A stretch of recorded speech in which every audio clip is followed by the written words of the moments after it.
Setelah kehilangan Yuke yang kini bersarang di grup musik Dewa, The Groove kabarnya akan kembali kehilangan salah satu personilnya. Kali ini si mungil Rika sang vokalis yang dikabarkan akan hengkang dari grup musik asal Bandung itu. Bisik-bisik yang terdengar, keputusan Rika untuk angkat kaki dipicu oleh konflik yang terjadi di dalam tubuh The Groove. Karena tidak juga menemukan jalan keluar, kabarnya konflik yang sempat menimbulkan perseteruan itu mengakibatkan para personil The Groove memutuskan.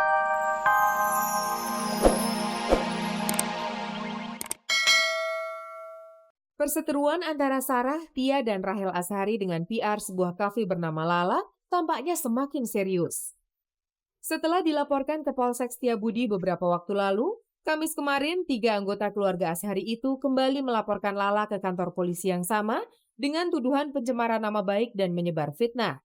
Selang 1 hari sesudahnya, Sarah, Tia, dan Rahel Azhari yang didampingi oleh Henry Yosodiningrat kuasa hukumnya kembali mendatangi Polsek Setiabudi untuk memberikan keterangan sesuai dengan laporan Lala yang menuduh ketiganya telah melakukan tindak pengeroyokan terhadap dirinya. Ditemui usai memberikan keterangan secara terpisah, Sarah, Tia, dan Rahel Azhari serta Henry Yosodiningrat SH menceritakan kembali proses pemeriksaan yang baru saja mereka jalani. Mereka bertiga memberikan keterangan sebagai tersangka, menerangkan peristiwa yang sesungguhnya terjadi. Itu aja. Terus apa lagi? Sarah berapa pertanyaan saat Berapa aku nggak jumlah? hitung? Kira-kira berapa ya tadi ya? Ya cuma nggak sedikit. perhati juga. Tiga. 3 halaman aja. Ya, coba ceritakan pokok. Ya pokoknya saya menerangkan sejelas kejadian kronologisnya seperti apa dari awal gitu. Jadi udah cuma kasih keterangan aja, nggak lebih. Setiap warga negara yang merasa haknya dilanggar gitu ya, itu memiliki hak secara hukum untuk melaporkan ke pihak yang berwenang. Hanya saja nanti bagaimana kepolisian dalam hal ini penyidik mengumpulkan bukti-bukti dan berdasarkan keterangan saksi apakah pengaduannya itu atau laporannya itu berdasar atau tidak. Saat kembali ditanya mengenai kronologis peristiwa kelabu itu, Sarah enggan bertutur banyak. Yang jelas, baik pelapor serta pihak terlapor memiliki cerita yang berbeda mengenai kejadian 19 Juni yang lalu. Sulit ya untuk menyatakan seseorang mabuk atau tidak gitu ya. Karena yang berwenang untuk menyatakan seseorang mabuk atau tidak itu kan ada badan khusus ya. Mereka datang, nggak dapat tempat, minta tempat, kemudian dikasih tempat. Nggak lama setelah duduk, mereka pesan minum. Minuman baru sampai, belum sempat diminum. Kemudian datang seorang perempuan, ngangkat botol begini. Kemudian dengan gaya yang mabuk, kemudian ditaruh di banting. Kemudian dia mengangkat gelas, terus membuang minuman yang ada di gelas. Kemudian menjauh, jarak 3 meter, apa yang gimana dia ledek itu? Tak ada satu persoalan pun yang tidak berujung. Seperti juga Lala dan kuasa hukumnya, Henry Yosodiningrat pun berharap perseteruan yang berakhir dengan tindakan saling melapor ini bisa diselesaikan melalui jalan damai. Silahkan, saya akan senang kalau bisa damai gitu. Biarkan ini berjalan dulu ya kan. Perdamaian itu kan bisa dengan waktu berjalan. Pemirsa, berhati-hatilah dalam menggunakan kontak lensa.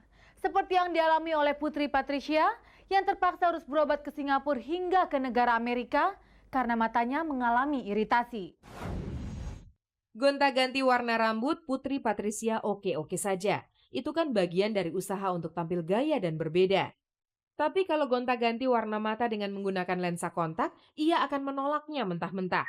Bukannya tidak pernah, justru karena pernah dan mengalami kejadian yang traumatis, makanya ia tidak bersedia jika diminta untuk memakai lensa kontak dibayar mahal sekalipun. Sebenarnya, kisah Putri Patricia dan lensa kontak yang membawa bencana sudah lama berlalu. Tapi kalau mengingatnya, ia langsung memuntahkan pengalaman tidak mengenakan itu. Semuanya berawal saat penyuka diving ini tertular demam lensa kontak. Melihat betapa indahnya mata yang berhias lensa kontak, Putri Patricia yang harus menggunakan kacamata karena matanya tidak normal, tergoda untuk menggunakannya. Tapi bukannya semakin menawan, Putri Patricia justru tersiksa dengan benda tipis berwarna abu-abu yang menempel di matanya. Ia pun semakin tersiksa saat menyadari matanya rusak gara-gara benda tersebut. Gue beli waktu itu masih 1 juta lebih. Itu masih baru banget keluar kan. Yang bahkan kalau gue pakai itu mata asli. Iya asli, padahal kontak lens gitu. Orang masih belum tahu, masih belum bisa ngebedain. Terus ya udah karena alat untuk nyucinya kan dulu nyucinya pisah. Buat yang rendemnya pisah. Pokoknya semua tuh masih mahal banget. Terus ya udah akhirnya gue ngirit, akhirnya gue pakai pas kotor berapa kali, lama-lama kan makin menipis terus scratch mata gue. Menyadari ada sebaret garis di matanya, ia belum terlalu panik. Tapi saat menyadari konsekuensi yang harus ia bayar mahal gara-gara sedikit garis di matanya itu, barulah ia panik sejadi-jadinya. Gue sempat yang nggak bisa ngebuka mata, yang kalau muka yang diginiin dikit tuh yang langsung sakit gitu. Jadi nggak bisa kena matahari, pokoknya digerakin dikit aja tuh nggak bisa, saking parahnya. Apalagi ketika mengunjungi 2 dokter mata, ia disarankan untuk mengambil tindakan yang cukup menyeramkan guna menyembuhkan sakit di matanya itu. Gue ke dokter sini bilang gue harus transplant mata. Gue panik, gue harus transplantasi mata yang kan itu nggak main-main dong, gue transplant dari mana gitu kan. Menghilangkan garis di mata dan membuat jendela hati itu kembali normal, ia ingin sekali. Tapi kalau sampai melakukan transplantasi mata, tentu saja ia tidak rela. Sebagai upaya lain, ia pun mengunjungi dokter mata di 2 negara sekaligus. Kan emang nggak ada cara lain. Terus ternyata di Singapura cuma kasih obat tetes, dia bilang nggak perlu transplant. Gua ke Amerika lagi, dia bilang juga cuma kasih obat tetes mata nggak perlu transplant. Malah gue diketawain. Siapa bilang kamu harus transplant? Gitu. Dokter, hah? Setelah 6 tahun berlalu dan matanya pun telah normal kembali, ia tetap tidak berani menggunakan lensa kontak.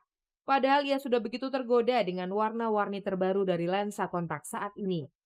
Ia lebih memilih tetap rabun daripada menggunakan lensa kontak ataupun kacamata yang diyakininya bisa membuat matanya semakin kecil. Pemirsa, tentu Anda mengenal The Groove. Grup band asal Bandung ini diisukan mengalami perpecahan. Salah satu vokalisnya yaitu Rika dikabarkan keluar dari grup tersebut. Ini berarti menambah daftar dari personil The Groove yang keluar setelah Yuke sang basis. Setelah kehilangan Yuke yang kini bersarang di grup musik Dewa, The Groove kabarnya akan kembali kehilangan salah satu personilnya. Kali ini si mungil Rika sang vokalis yang dikabarkan akan hengkang dari grup musik asal Bandung itu. Bisik-bisik yang terdengar, keputusan Rika untuk angkat kaki dipicu oleh konflik yang terjadi di dalam tubuh The Groove.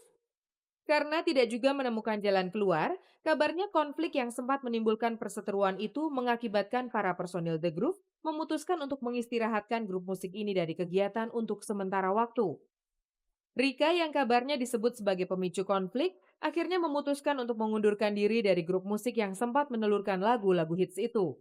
Sayangnya hingga kini Rika yang tengah berada di Bandung tidak dapat dimintai keterangan. Namun rekan-rekannya sesama personil The Groove yang berhasil kami temui membantah kabar tersebut.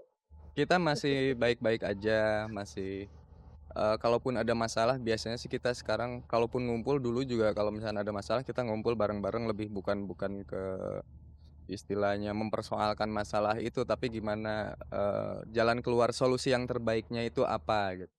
Kalau akhirnya ia memang memutuskan untuk berhenti sebagai vokalis The Groove, Reza, Tanto, dan Ali mengaku akan menghargai keputusan Rika itu. Mereka mengaku tidak khawatir dengan kelangsungan The Groove setelah ditinggalkan Rika. Yang justru membuat mereka khawatir adalah kabar miring yang mengiringi keinginan Rika untuk keluar dari The Groove. Kalaupun emang bener itu kan, pengennya dari kita juga, selesainya secara enak, secara baik gitu. Memang rasanya mustahil kalau mereka mengatakan tidak pernah mengalami konflik dengan begitu banyaknya anggota dan persoalan yang harus mereka hadapi. Tapi selama ini tidak ada satu konflik pun yang tidak dapat mereka pecahkan. Jadi tidak benar kalau rencana Rika hengkang dari The Groove dikarenakan perseteruannya dengan personil yang lain. Namanya banyak kepala pasti banyak kepengen, Mas. Gitu. Paling ya itu sih. Udah kepengennya apa? Macem-macem sih. Tapi ya diobrolin aja sih paling. Apapun keputusan Rika nanti, mereka mengaku mengerti. Seperti juga saat ditinggalkan Yuke, mereka berharap The Groove tetap berjalan meski kehilangan satu lagi personilnya. Nggak ada satu itu pengaruh banget, tapi itu bukan berarti nggak ada satu jadi jatuh gitu. Patokan utamanya adalah bahwa kita itu band.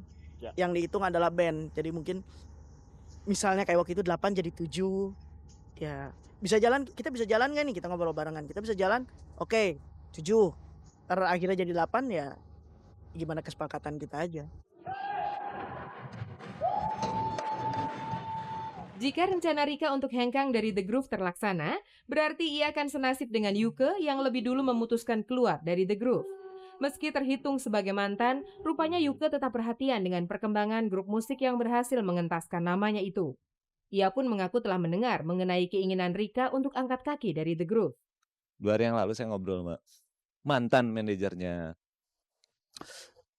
The Groove sama Mas Bayu Gunawan dan saya dengar, Rika tuh mengundurkan diri.